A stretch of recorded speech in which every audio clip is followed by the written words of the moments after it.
विद्वेश्वर संहिता भाग 3।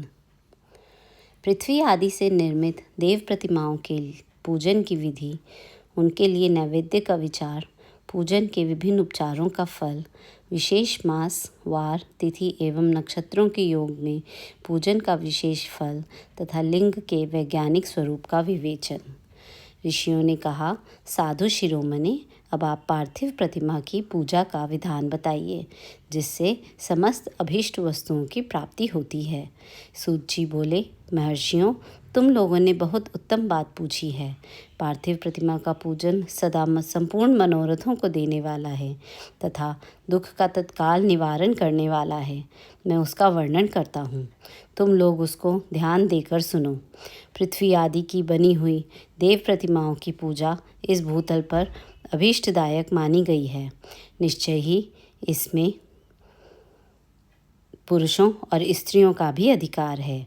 नदी, पोखरे अथवा कुएं में प्रवेश करके पानी के भीतर से मिट्टी ले आएं, फिर गंध चूर्ण के द्वारा उसका संशोधन करें और शुद्ध मंडप में रखकर उसे महीन पीसे और सानें। इसके बाद हाथ से प्रतिमा बनाएं और दूध से उसका सुंदर संस्कार करें। उस प्रतिमा में अंग प्रत्यंग अच्छी तरह प्रकट हुए हों तथा वह सब प्रकार के अस्त्र शस्त्रों से संपन्न बनाई गई हो। तदनंतर उसे पद्मासन पर स्थापित करके आदरपूर्वक उसका पूजन करें। गणेश, सूर्य, विष्णु, दुर्गा और शिव की प्रतिमा का, शिव का एवं शिवलिंग का द्विज को सदा पूजन करना चाहिए। षोडशोपचार पूजन जनित फल की सिद्धि के लिए 16 उपचारों द्वारा पूजन करना चाहिए। पुष्प से प्रोक्षण और मंत्र पाठ पूर्वक अभिषेक करें। अघनी के चावल से नैवेद्य तैयार करें। सारा नैवेद्य एक कुड़ाव लगभग पाव भर होना चाहिए। घर में पार्थिव पूजन के लिए एक कुड़ाव और बाहर किसी मनुष्य द्वारा स्थापित शिवलिंग के पूजन के लिए एक प्रस्थ अर्थात सेर भर नैवेद्य तैयार करना आवश्यक है, ऐसा जानना चाहिए। देवताओं द्वारा स्थापित शिवलिंग के लिए 3 सेर नैवेद्य अर्पित करना उचित है और स्वयं प्रकट हुए स्वयंभू लिंग के लिए 5 सेर। ऐसा करने पर पूर्ण फल की प्राप्ति समझनी चाहिए। इस प्रकार सहस्त्र बार पूजा करने से द्विज सत्यलोक को प्राप्त कर लेता है। 12 अंगुल चौड़ा, इससे दूना और 1 अंगुल अधिक अर्थात 25 अंगुल लंबा तथा 15 अंगुल चौड़ा जो लोहे या लकड़ी का बना हुआ पात्र होता है, उसे विद्वान पुरुष शिव कहते हैं। उसका 8वां भाग प्रस्थ कहलाता है, जो 4 कुड़व के बराबर माना गया है। मनुष्य द्वारा स्थापित शिवलिंग के लिए 10 प्रस्थ, ऋषियों के लिए स्थापित शिवलिंग के लिए 100 प्रस्थ और स्वयंभू शिवलिंग के लिए 1 सहस्त्र प्रस्थ नैवेद्य निवेदन किया जाए तथा जल, तैल आदि एवं गंध द्रव्यों की भी यथा योग्य मात्रा रखी जाए तो यह उन शिवलिंगों के महापूजा बताई जाती है। देवता का अभिषेक करने से आत्मशुद्धि होती है, गंध से पुण्य की प्राप्ति होती है, नैवेद्य लगाने से आयु बढ़ती है और तृप्ति होती है, धूप निवेदन करने से धन की प्राप्ति होती है, दीप दिखाने से ज्ञान का उदय होता है और तांबूल समर्पण करने से भोग की उपलब्धि होती है। इसलिए स्नान आदि 6 उपचारों को यत्नपूर्वक अर्पित करें। नमस्कार और जप, ये दोनों संपूर्ण अभिष्ट फल को देने वाले हैं।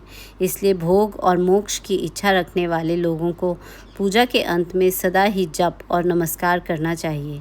मनुष्य को चाहिए कि वह सदा पहले मन से पूजा करके फिर उन उपचारों से करें। देवताओं की पूजा से उन देवताओं के लोगों की प्राप्ति होती है तथा उनके अवान्तर लोक में भी यथेष्ट भोग की वस्तुएं उपलब्ध होती हैं। अब मैं देव पूजा से प्राप्त होने वाले विशेष फलों का वर्णन करता हूँ। द्विजों, तुम लोग श्रद्धापूर्वक सुनो। विघ्नराज गणेश की पूजा से भूलोक में उत्तम अभीष्ट वस्तु की प्राप्ति होती है। शुक्रवार को श्रावण और भाद्रपद मासों के शुक्ल पक्ष की चतुर्थी को और पौष मास में शतभिषा नक्षत्र के आने पर विधि पूर्वक गणेश जी की पूजा करनी चाहिए। 100 या सहस्त्र दिनों में 100 या सहस्त्र बार पूजा करें।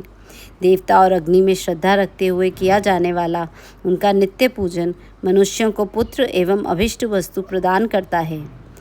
वह समस्त पापों का शमन तथा भिन्न भिन्न दुष्कर्मों का विनाश करने वाला है। विभिन्न वारों में की हुई शिव आदि की पूजा को आत्मशुद्धि प्रदान करने वाली समझना चाहिए। वार या दिन, तिथि, नक्षत्र और योगों का आधार है। समस्त कामनाओं को देने वाला है।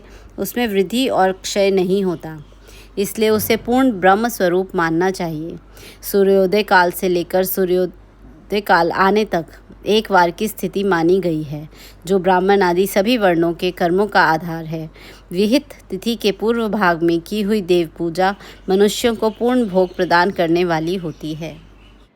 यदि मध्याह्न के बाद तिथि का आरंभ होता है तो रात्रि युक्त तिथि का पूर्व भाग पितरों के श्रद्धा आदि कर्म के लिए उत्तम बताया जाता है।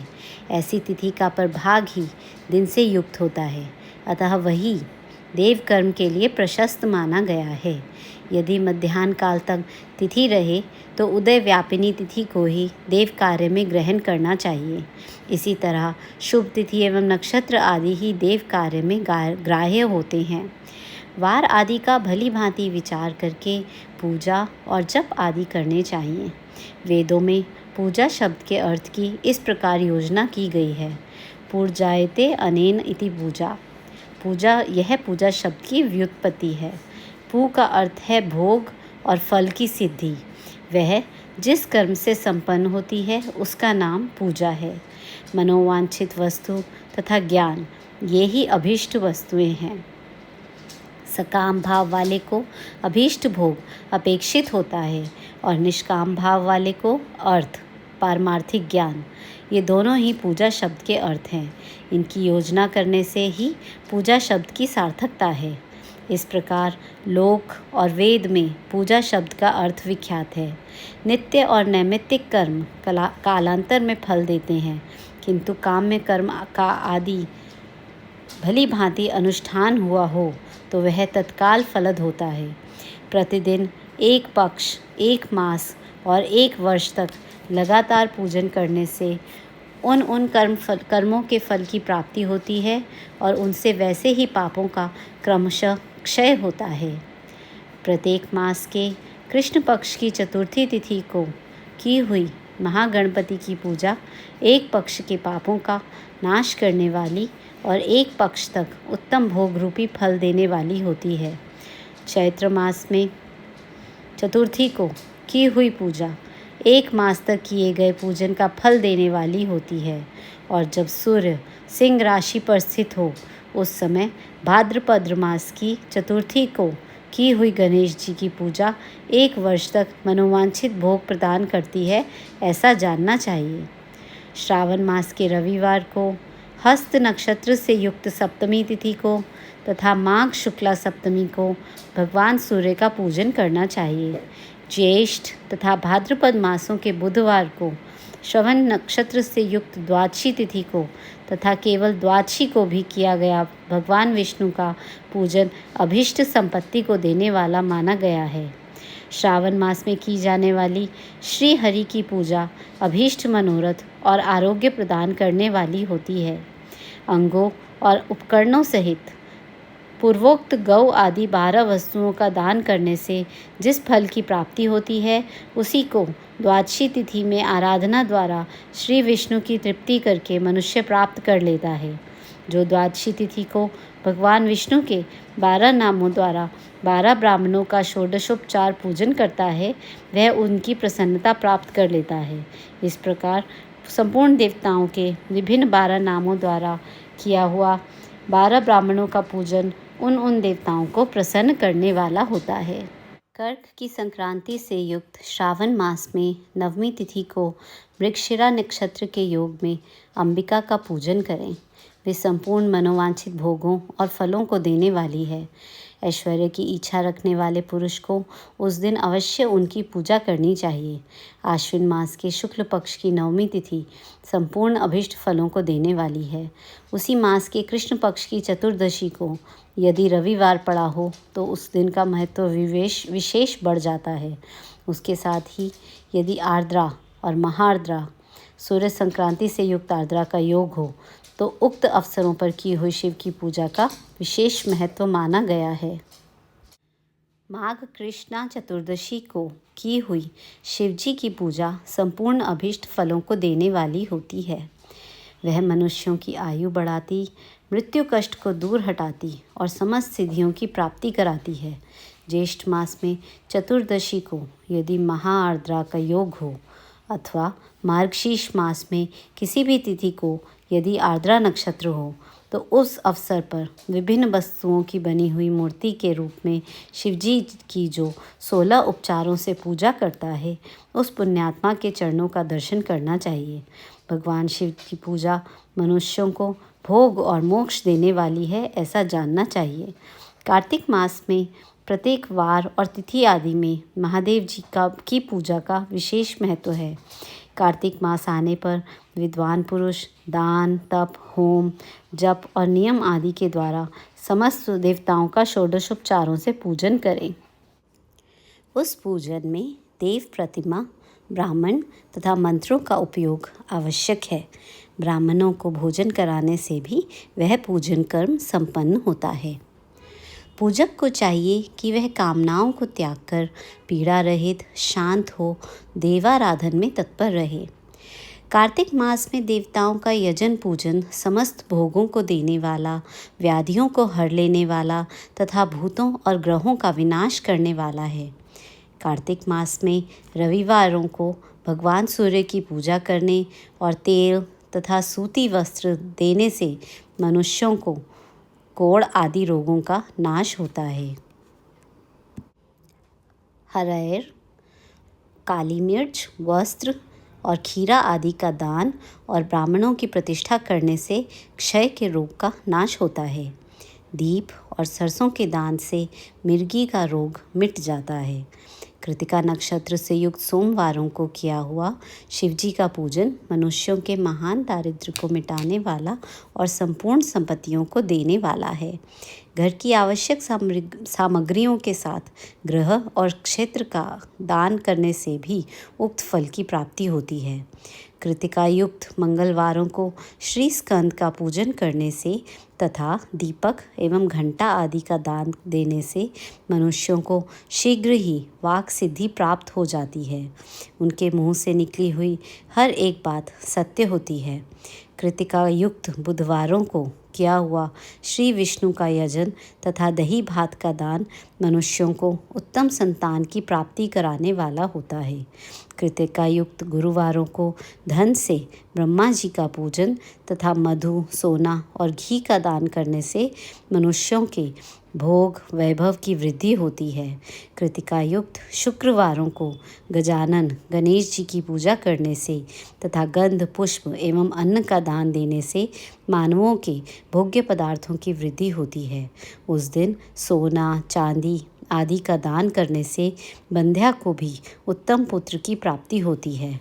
कृतिका युक्त शनिवारों को दिक्पालों की वंदना, दिग्गजों, नागों और सेतुपालों का पूजन, त्रिनेत्रधारी रुद्र, पापहारी विष्णु तथा ज्ञानदाता ब्रह्मा का आराधन और धन्वंतरी एवं दोनों अश्विनी कुमारों का पूजन करने से रोग, दुर्मृत्यु एवं अकाल मृत्यु का निवारण होता है तथा तात्कालिक व्याधियों की शांति हो जाती है।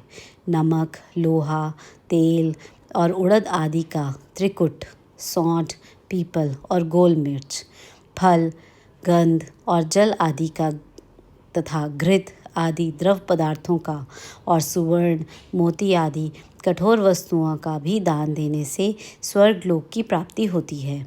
इनमें से नमक आदि का मान कम से कम 1 प्रस्थ अर्थात 1 सेर होना चाहिए और सुवर्ण आदि का मान कम से कम 1 पल।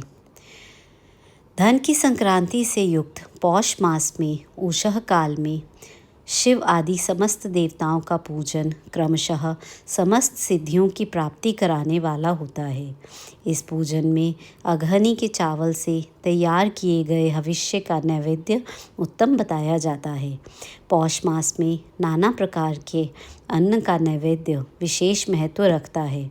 मार्गशीर्ष मास में केवल अन्न का दान करने वाले मनुष्यों को ही संपूर्ण अभीष्ट फलों की प्राप्ति हो जाती है। मार्गशीर्ष मास में अन्न का दान करने वाले मनुष्य के सारे पाप नष्ट हो जाते हैं। वह अभीष्ट सिद्धि, आरोग्य, धर्म, वेद का सम्यक ज्ञान, उत्तम अनुष्ठान का फल, इहलोक और परलोक में महान भोग, अंत में सनातन योग अर्थात मोक्ष तथा वेदांत ज्ञान की सिद्धि प्राप्त कर लेता है। जो भोग की इच्छा रखने वाला है वह मनुष्य मार्गशीर्ष मास आने पर कम से कम 3 दिन भी उषः काल में अवश्य देवताओं का पूजन करे और पौष मास को पूजन से खाली न जाने दे। उषा काल से लेकर संगव काल तक ही पौष मास में पूजन का विशेष महत्व बताया गया है। पौष मास में पूरे महीने भर जितेंद्रिय और निराहार रहकर द्विज प्रातःकाल से मध्याह्न काल तक वेद माता गायत्री का जप करें। तत्पश्चात रात को सोने के समय तक पंचाक्षर आदि मंत्रों का जप करें। ऐसा करने वाला ब्राह्मण ज्ञान पाकर शरीर छूटने के बाद मोक्ष प्राप्त कर लेता है। द्विजेतर नर नारियों को त्रिकाल स्नान और पंचाक्षर मंत्र के ही निरंतर जप से विशुद्ध ज्ञान प्राप्त हो जाता है। इष्ट मंत्रों का सदा जप करने से बड़े पापों का भी नाश हो जाता है। सारा चराचर जगत बिंदु नाद स्वरूप है। बिंदु शक्ति है और नाद शिव। इस तरह यह जगत शिव शक्ति स्वरूप ही है। नाद बिंदु का और बिंदु इस जगत का आधार है। ये बिंदु और नाद, शक्ति और शिव संपूर्ण जगत के आधार रूप से स्थित हैं। बिंदु और नाद से युक्त सब कुछ शिव स्वरूप है, क्योंकि वही सबका आधार है। आधार में ही आधेय का समावेश अथवा लय होता है। यही सकलीकरण है।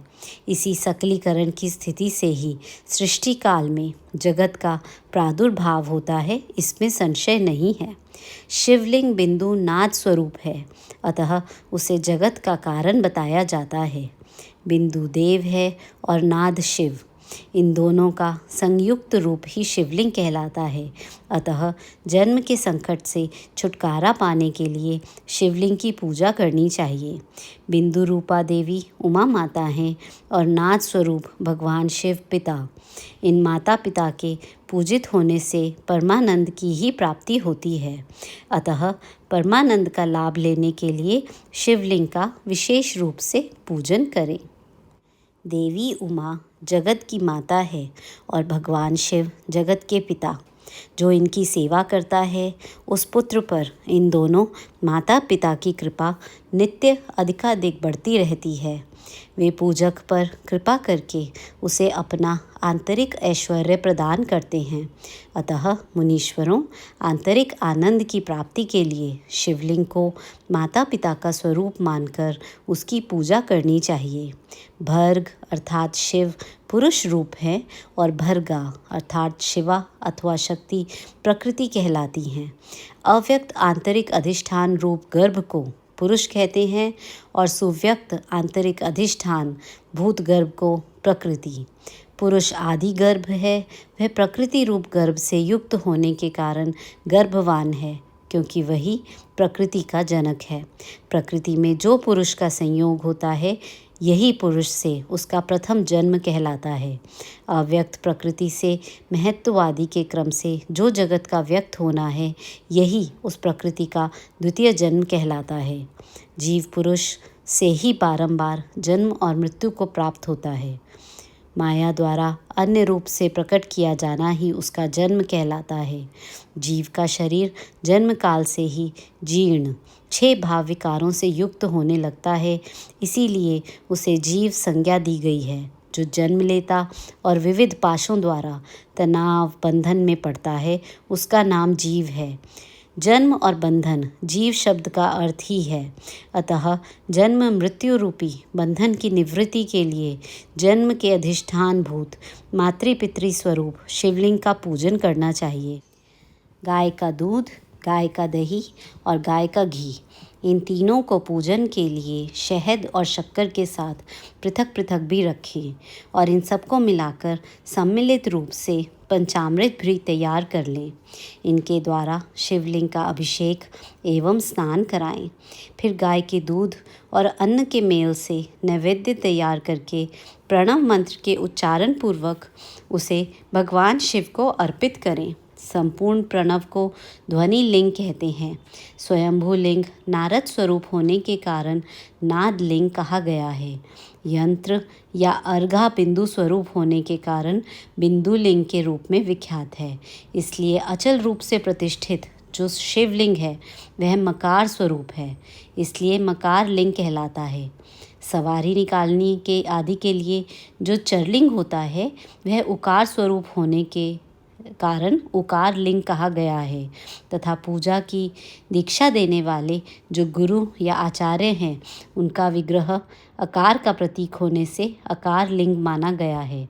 इस प्रकार आकार, उकार, मकार, बिंदु, नाद और ध्वनि के रूप में लिंग के 6 भेद हैं। इन 6 लिंगों की नित्य पूजा करने से साधन जीवन मुक्त हो जाता है, इसमें संशय नहीं है।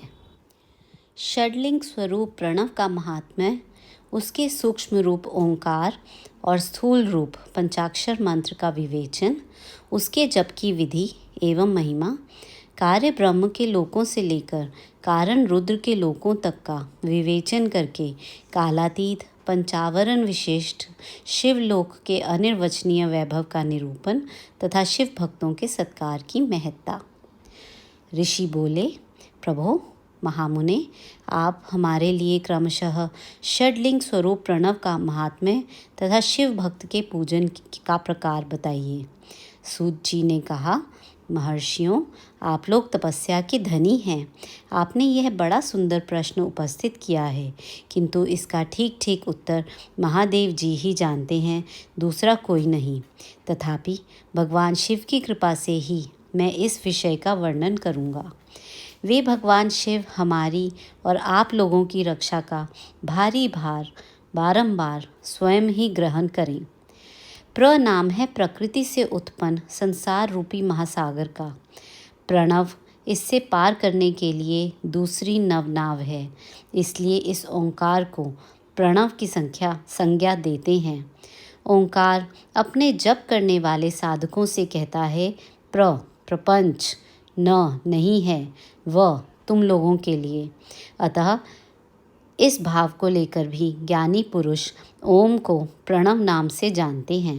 इसका दूसरा भाव यूँ है, प्रकर्षण न नयेत व युष्मान मोक्षम इति वा प्रणव, अर्थात यह तुम सब उपासकों को बलपूर्वक मोक्ष तक पहुँचा देगा। इस अभिप्राय से भी इसे ऋषि मुनि प्रणव कहते हैं।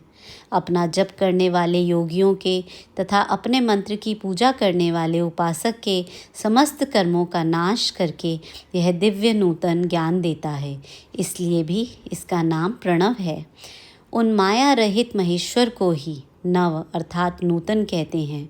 वे परमात्मा प्रकृष्ट रूप से नव अर्थात शुद्ध स्वरूप हैं, इसलिए प्रणव कहलाते हैं।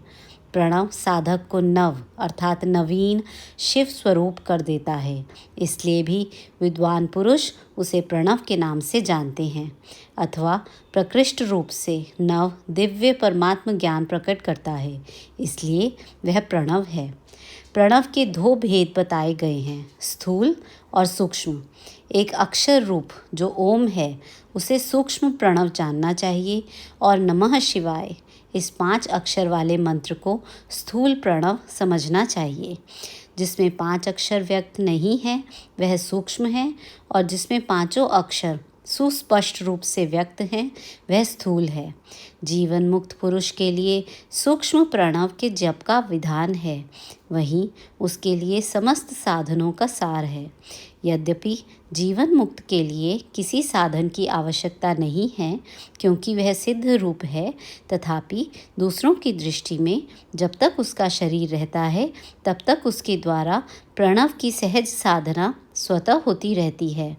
वह अपनी देह का विलय होने तक सूक्ष्म प्रणव मंत्र का जप और उसके अर्थभूत परमात्म तत्व का अनुसंधान करता रहता है।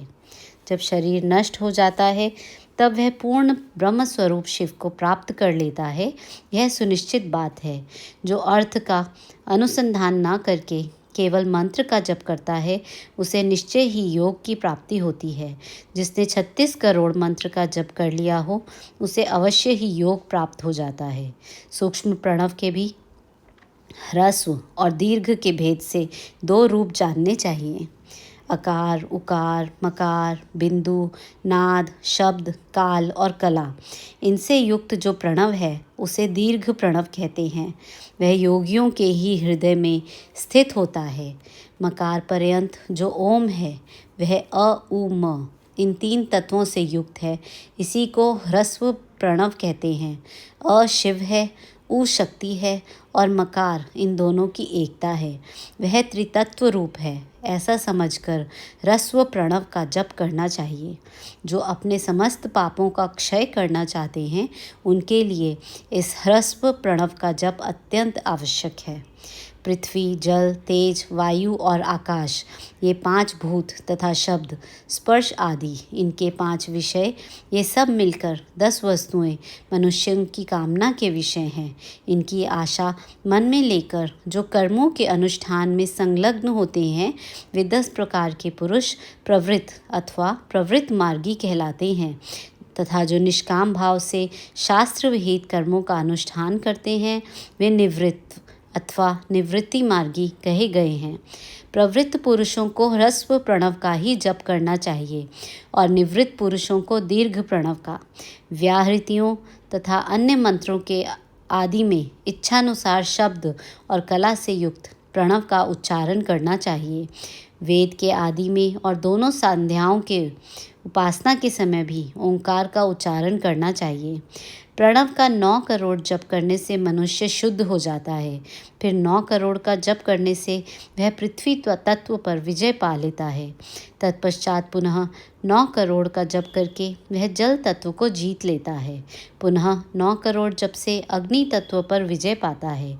तदनंतर फिर 9 करोड़ का जप करके वह वायु तत्व पर विजयी होता है और फिर 9 करोड़ के जप से आकाश को अपने अधिकार में कर लेता है। इसी प्रकार 9 करोड़ का जप करके वह क्रमशः गंध, रस, रूप, स्पर्श और शब्द पर विजय पाता है। इसके बाद फिर 9 करोड़ का जप करके अहंकार को भी जीत लेता है। इस तरह 108 करोड़ प्रणव का जप करके उत्कृष्ट बोध को प्राप्त हुआ पुरुष शुद्ध योग का लाभ करता है। शुद्ध योग से युक्त होने पर वह जीवन मुक्त हो जाता है, इसमें संशय नहीं है। सदा प्रणव का जप और प्रणव रूपी शिव का ध्यान करते करते समाधि में स्थित हुआ महायोगी पुरुष साक्षात शिव ही है, इसमें संशय नहीं है। पहले अपने शरीर में प्रणव के ऋषि, छंद और देवता आदि का न्यास करके फिर जप आरंभ करना चाहिए। अकार आदि मातृका वर्णों से युक्त प्रणव का अपने अंगों में न्यास करके मनुष्य ऋषि हो जाता है। मंत्रों के 10विध संस्कार, मातृका न्यास तथा षड ध्वशोधन आदि के द्वारा संपूर्ण न्यास फल उसे प्राप्त हो जाता है। प्रवृत्ति तथा प्रवृत्ति निवृत्ति से मिश्रित भाव वाले पुरुषों के लिए स्थूल प्रणव का जप ही अभीष्ट साधक होता है। क्रिया, तप और जप के योग से शिव योगी 3 प्रकार के होते हैं, जो क्रमशः क्रिया योगी, तपोयोगी और जप योगी कहलाते हैं। जो धन आदि वैभवों से पूजा सामग्री का संचय करके हाथ आदि अंगों से नमस्कार आदि क्रिया करते हुए इष्ट देव की पूजा में लगा रहता है, वह क्रिया योगी कहलाता है। पूजा में संलग्न रहकर जो परिमित भोजन करता, बाह्य इंद्रियों को जीतकर वश में किए रहता है और मन को भी वश में करके परद्रोह आदि से दूर रहता है, वह तपोयोगी कहलाता है। इन सभी सद्गुणों से युक्त होकर जो सदा शुद्ध भाव से रहता है तथा समस्त काम आदि दोषों से रहित हो शांत चित्त से निरंतर जप किया करता है, उसे महात्मा पुरुष जप योगी मानते हैं। जो मनुष्य 16 प्रकार के उपचारों से शिव योगी महात्माओं की पूजा करता है, वह शुद्ध होकर सालोक्य आदि के क्रम से उत्तरोत्तर उत्कृष्ट मुक्ति को प्राप्त कर लेता है। द्विजों, अब मैं जप योग का वर्णन करता हूँ, तुम सब लोग ध्यान देकर सुनो। तपस्या करने वाले के लिए जप का उपदेश किया गया है, क्योंकि वह जप करते करते अपने आप को सर्वदा शुद्ध अर्थात निष्पाप कर लेता है।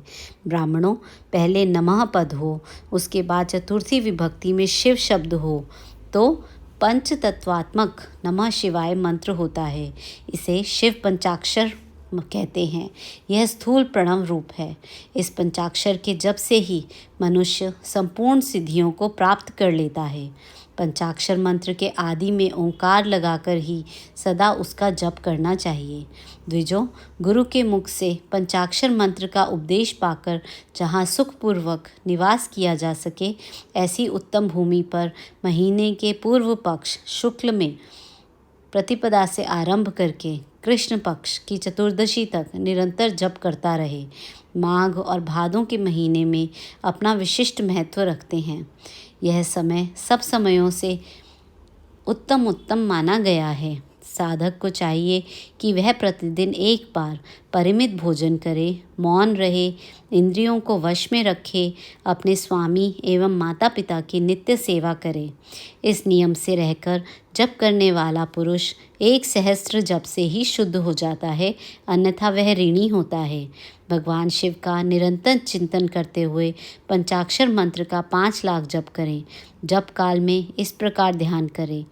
कल्याणदाता भगवान शिव कमल के आसन पर विराजमान हैं। उनका मस्तक श्री गंगा जी तथा चंद्रमा की कला से सुशोभित है। उनकी बाईं जांघ पर आदि शक्ति भगवती उमा बैठी हैं। वहाँ खड़े हुए बड़े बड़े गण भगवान शिव की शोभा बढ़ा रहे हैं। महादेव जी अपने 4 हाथों में मृग मुद्रा, टंक तथा वर एवं अभय की मुद्राएं धारण किए हुए हैं। इस प्रकार सदा सब पर अनुग्रह करने वाले भगवान सदाशिव का बारंबार स्मरण करते हुए हृदय अथवा सूर्यमंडल में पहले उनकी मानसिक पूजा करके फिर पूर्वाभिमुख हो पूर्वोक्त पंचाक्षरी विद्या का जप करे। उन दिनों साधक सदा शुद्ध कर्म ही करे और दुष्कर्मों से बचा रहे। जप की समाप्ति के दिन कृष्ण पक्ष की चतुर्दशी को प्रातःकाल नित्य कर्म करके शुद्ध एवं सुंदर स्थान में शौच संतोष आदि नियमों से युक्त हो शुद्ध हृदय से पंचाक्षर मंत्र का 12 सहस्त्र जप करे। तत्पश्चात 5 सपत्नीक ब्राह्मणों का जो श्रेष्ठ एवं शिव भक्त हो वरण करे। इनके अतिरिक्त एक श्रेष्ठ आचार्य प्रवर का भी वरण करे और उसे सांब सदाशिव का स्वरूप समझे। ईशान, तत्पुरुष, अघोर, वामदेव तथा सद्योजात इन 5 के प्रतीक स्वरूप 5 ही श्रेष्ठ और शिव भक्त ब्राह्मणों का वरण करके पश्चात भोजन सामग्री को एकत्र करके भगवान शिव का पूजन आरंभ करे। विधि पूर्वक शिव की पूजा संपन्न करके होम आरंभ करे। अपने गृह सूत्र के अनुसार सुखांत कर्म करके अर्थात परिसमूहन, उपलेपन, उल्लेखन, वृद्ध उद्धरण और अभ्युक्षण इन 5 भू संस्कारों के पश्चात वेदी पर स्वाभिमुख अग्नि को स्थापित करके कुशकंडिका के अनंतर प्रज्वलित अग्नि में आज्य भागांत आहुति देकर प्रस्तुत होम का कार्य आरंभ करें। कपिला गाय के घी से 11, 101 अथवा 1001 आहुतियाँ स्वयं ही दे अथवा विद्वान पुरुष शिव भक्त ब्राह्मणों से 108 आहुतियाँ दिलाए। होम कर्म समाप्त होने पर गुरु को दक्षिणा के रूप में एक गाय और बैल देने चाहिए। ईशान आदि के प्रतीक रूप जिन 5 ब्राह्मणों का वर्ण किया गया हो उनको ईशान आदि का ही स्वरूप समझें तथा आचार्य को साम सदाशिव का स्वरूप माने। इसी भावना के साथ उन सबके चरण धोएं और उनके चरणोदक से अपने मस्तक को सींचे। ऐसा करने से वह साधक अगणित तीर्थों में तत्काल स्नान करने का फल प्राप्त कर लेता है। उन ब्राह्मणों को भक्तिपूर्वक दशांश अन्न देना चाहिए। गुरु पत्नी को पराशक्ति मानकर उनका भी पूजन करें। ईशान आदि क्रम से उन सभी ब्राह्मणों का उत्तम अन्न से पूजन करके अपने वैभव विस्तार के अनुसार रुद्राक्ष, वस्त्र, बड़ा और पुआ आदि अर्पित करे। तदनंतर दिक्पाला आदि को बलि देकर ब्राह्मणों को भरपूर भोजन कराए। इसके बाद देवेश्वर शिव से प्रार्थना करके अपना जप समाप्त करे। इस प्रकार पुरस्चरण करके मनुष्य उस मंत्र को सिद्ध कर लेता है। फिर 5 लाख जप करने से समस्त पापों का नाश हो जाता है। तदनंतर पुनः 5 लाख जप करने पर अतल से लेकर सत्यलोक तक 14 भुवनों पर क्रमशः अधिकार प्राप्त हो जाता है। यदि अनुष्ठान पूर्ण होने के पहले बीच में ही साधक की मृत्यु हो जाए तो वह परलोक में उत्तम भोग भोगने के पश्चात पुनः पृथ्वी पर जन्म लेकर पंचाक्षर मंत्र के जप का अनुष्ठान करता है। समस्त लोगों का ऐश्वर्य पाने के पश्चात वह मंत्र को सिद्ध करने वाला पुरुष यदि पुनः 5 लाख जप करे तो उसे ब्रह्मा जी का सामीप्य प्राप्त होता है। पुनः 5 लाख जप करने से सारूप्य नामक ऐश्वर्य प्राप्त होता है। 100 लाख जप करने से वह साक्षात ब्रह्मा के समान हो जाता है। इस तरह कार्य ब्रह्म हिरण्य गर्भ का सायुज्य प्राप्त करके वह उस ब्रह्मा का प्रलय होने तक उस लोक में यथेष्ट भोग भोगता है। फिर दूसरे कल्प का आरंभ होने पर वह ब्रह्मा जी का पुत्र होता है। उस समय फिर तपस्या करके दिव्य तेज से प्रकाशित हो वह क्रमशः मुक्त हो जाता है। पृथ्वी आदि कार्य स्वरूप भूतों द्वारा पाताल से लेकर सत्यलोक पर्यंत ब्रह्मा जी के 14 लोक क्रमशः निर्मित हुए हैं। सत्यलोक से ऊपर क्षमा लोक तक जो 14 भुवन हैं वे इन भगवान विष्णु के लोक हैं। क्षमा लोक से ऊपर शुचिलोक पर्यंत 28 भुवन स्थित हैं। शुचिलोक के अंतर्गत कैलाश में प्राणियों का संहार करने वाले रुद्रदेव विराजमान हैं। शुचिलोक से ऊपर अहिंसा लोक पर्यंत 56 भुवनों की स्थिति है। अहिंसा लोक का आश्रय लेकर जो लोग ज्ञान कैलाश नामक नगर शोभा पाता है उसमें कार्यभूत महेश्वर सबको अदृश्य करके रहते हैं। अहिंसा लोक के अंत में काल चक्र की स्थिति है। यहाँ तक महेश्वर के विराट स्वरूप का वर्णन किया गया। वहीं तक लोकों का तिरोधान अथवा लय होता है। उससे नीचे कर्मों का भोग और उससे ऊपर ज्ञान का भोग। उसके नीचे कर्म माया है और उसके ऊपर ज्ञान माया। अब मैं कर्म माया और ज्ञान माया का तात्पर्य बता रहा हूँ। माँ का अर्थ है लक्ष्मी। उससे कर्म भोग याद प्राप्त होता है, इसलिए वह माया अथवा कर्म माया कहलाती है। इसी तरह माँ अर्थात लक्ष्मी से ज्ञान भोग याद अर्थात प्राप्त होता है, इसलिए उसे माया या ज्ञान माया कहा गया है। उपर्युक्त सीमा से नीचे नश्वर भोग हैं और ऊपर नित्य भोग। उससे नीचे ही तिरोधान अथवा लय है, ऊपर नहीं। वहाँ से नीचे ही कर्ममय पाशों द्वारा बंधन होता है, ऊपर बंधन का सदा अभाव है। उससे नीचे ही जीव सकाम कर्मों का अनुसरण करते हुए विभिन्न लोकों और योनियों में चक्कर काटते हैं। उससे ऊपर के लोकों में निष्काम कर्म का ही भोग बताया गया है। बिंदु पूजा में तत्पर रहने वाले उपासक वहाँ से नीचे के लोकों में ही घूमते हैं। उसके ऊपर तो निष्काम भाव से शिवलिंग की पूजा करने वाले उपासक ही जाते हैं, जो एकमात्र शिव की ही उपासना में तत्पर हैं। वे उससे ऊपर के लोकों में जाते हैं। वहाँ से नीचे जीव कोटि है और ऊपर ईश्वर कोटि। नीचे संसारी जीव रहते हैं और ऊपर मुक्त पुरुष। नीचे कर्म लोक है और ऊपर ज्ञान लोक। ऊपर मद और अहंकार का नाश करने वाली नम्रता है। वहाँ जन्म नित तिरोधान नहीं है। उसका निवारण किए बिना वहाँ किसी का प्रवेश संभव नहीं है। इस प्रकार तिरोधान का निवारण करने से वहाँ ज्ञान शब्द का अर्थ ही प्रकाशित होता है। आदि भौतिक पूजा करने वाले लोग उससे नीचे के लोकों में ही चक्कर काटते हैं। जो आध्यात्मिक उपासना करने वाले हैं वे ही उससे ऊपर को जाते हैं।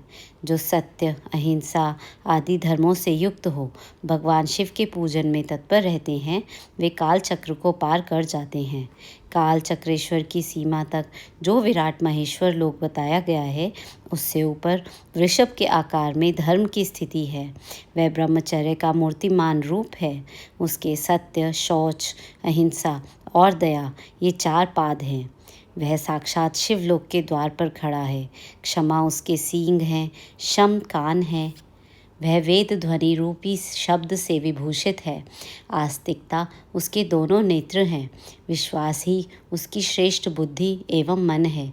क्रिया आदि धर्म रूपी जो वृषभ है वे कारण आदि में स्थित हैं, ऐसा जानना चाहिए। उस क्रिया रूप वृषभाकार धर्म पर कालातीत शिव आरूढ़ होते हैं।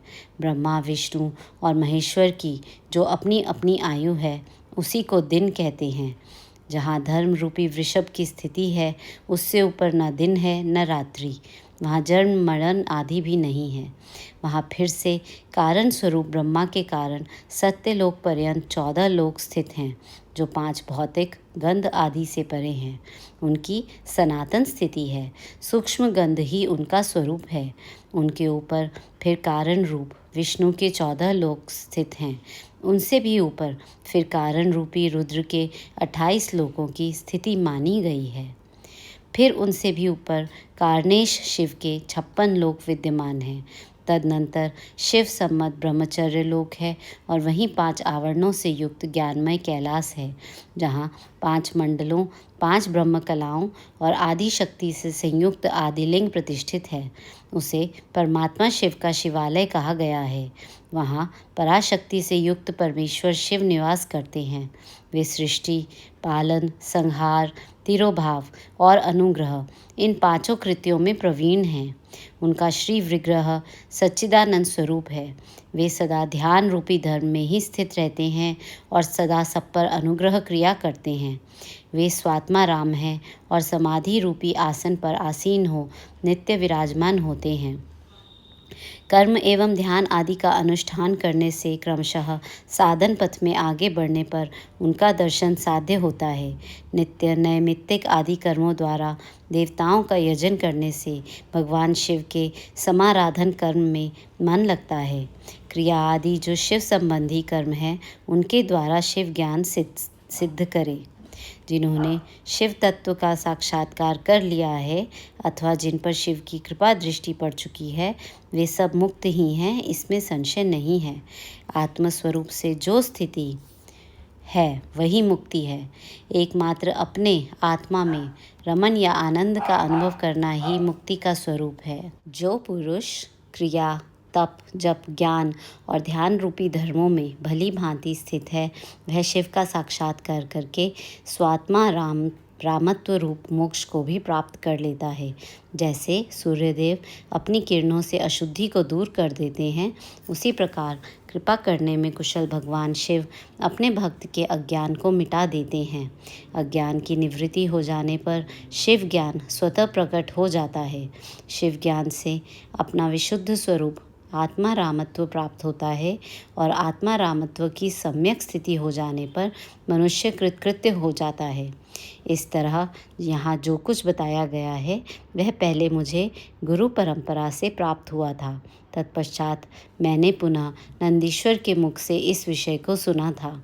नंदी स्थान से परे जो स्वसंवेद्य शिव वैभव हैं उनका अनुभव केवल भगवान शिव को ही है। साक्षात शिवलोक के उस वैभव का ज्ञान सबको शिव की कृपा से ही हो सकता है, अन्यथा नहीं, ऐसा आस्तिक पुरुषों का कथन है। साधक को चाहिए कि वह 5 लाख जप करने के पश्चात भगवान शिव की प्रसन्नता के लिए महाभिषेक एवं नैवेद्य निवेदन करके शिव भक्तों का पूजन करे। भक्त की पूजा से भगवान शिव बहुत प्रसन्न होते हैं। शिव और उनके भक्त में कोई भेद नहीं है, वह साक्षात शिव स्वरूप ही है। शिव स्वरूप मंत्र को धारण करके वह शिव ही हो गया रहता है। शिव भक्त का शरीर शिव रूप ही है, अतः उसकी सेवा में तत्पर रहना चाहिए। जो शिव के भक्त हैं वे लोक और वेद की सारी क्रियाओं को जानते हैं। जो क्रमशः जितना जितना शिव मंत्र का जप कर लेता है उसके शरीर को उतना शिव का सामीप्य प्राप्त होता जाता है, इसमें संशय नहीं है। शिव भक्त स्त्री का रूप देवी पार्वती का ही स्वरूप है। वह जितना मंत्र जपती है उसे उतना ही देवी का सानिध्य प्राप्त होता जाता है। साधक स्वयं शिव स्वरूप होकर पराशक्ति का पूजन करे। शक्ति, वेर तथा लिंग का चित्र बनाकर अथवा मिट्टी आदि से इनकी आकृति का निर्माण करके प्राण प्रतिष्ठा पूर्वक निष्कपट भाव से इनका पूजन करें। शिवलिंग को शिव मानकर, अपने को शक्ति रूप समझकर, शक्तिलिंग को देवी मानकर और अपने को शिव स्वरूप समझकर, शिवलिंग को नाद रूप तथा शक्ति को बिंदु रूप मानकर, परस्पर सटे हुए शक्तिलिंग और शिवलिंग के प्रति उपप्रधान और प्रधान की भावना रखते हुए जो शिव और शक्ति की पूजन करता है, वह मूल रूप की भावना करने के कारण शिव रूप ही है। शिव भक्त शिव मंत्र रूप होने के कारण शिव के ही स्वरूप हैं। जो 16 उपचारों से उनकी पूजा करता है, उसे अभिष्ट वस्तु की प्राप्ति होती है। जो शिवलिंगोपासक शिव भक्त की सेवा आदि करके उसे आनंद प्रदान करता है, उस विद्वान पर भगवान शिव बड़े प्रसन्न होते हैं। 5, 10 या 100 सपत्नीक शिव भक्तों को बुलाकर भोजन आदि के द्वारा पत्नी सहित उनका सदैव समादर करें। धन में, देह में और मंत्र में शिव भावना रखते हुए उन्हें शिव और शक्ति का स्वरूप जानकर निष्कपट भाव से उनकी पूजा करें। ऐसे करने वाला पुरुष इस भूतल पर फिर जन्म नहीं लेता है।